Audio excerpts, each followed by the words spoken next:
I finished school when I was 17. I had 2 days off and I started my apprenticeship, and I've been plumbing ever since. I started my apprenticeship in 1993 and then worked for myself for 12 years. I never went big into it, it was just myself and maybe an apprentice or two. So I was never probably as affected as other guys were. Then the recession hit and I was kind of in and out of work. So then I decided to get something a bit more permanent, so I went and worked as a maintenance technician. So when the crash then, I suppose I worked in pharmaceutical. That's the one thing with trades, you'll always find a job, like, you know.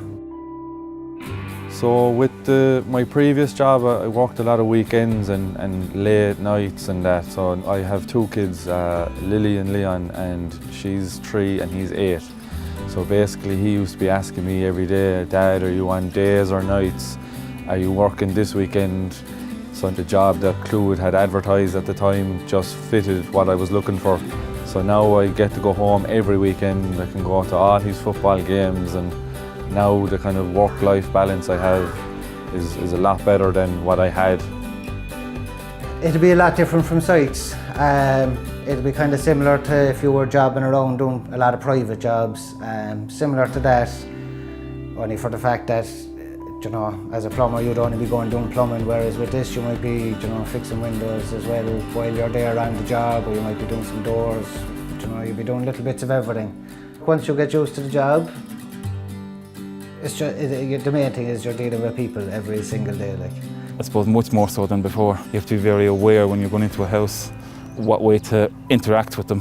You just have to be careful, I suppose, because there is some people with vulnerabilities. You have to be in good form every day, or pretend to be in good form every day. Being the face that people meet when you go into the houses, that they might meet no one else from Clúid.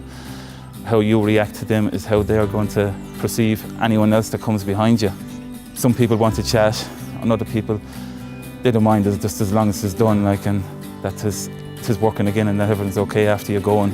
The last thing we want is for something going wrong for the tenant afterwards, or, you know, we like to make sure that it's done right before we leave so that the tenant is happy with what we've done. We've a lot of interaction with the guys on the other end of the line, like, and I suppose they're relying on us. In the offices, they're doing the hard work, they're taking the phone calls, and then our resource planner will be planning our week ahead. None of us coming from a construction background, we were used to working on tablets and putting in notes, putting in stock like that. The lad said that we don't see the pressure, but there is a bit of pressure there, like, you know, there's always going to be work there, but we worry about one job at a time and get that done right the first time, and then we move on to the next job, you know. I suppose when you're with Clúid, like, there's a lot more security. It's kind of the way to go, you know. Seems to be the way to go anyway. A good friend of mine who was a plumber, we worked together for many years, and I know that he would now love a job with Clúid, but I don't think they're looking for anyone else in Limerick at the moment.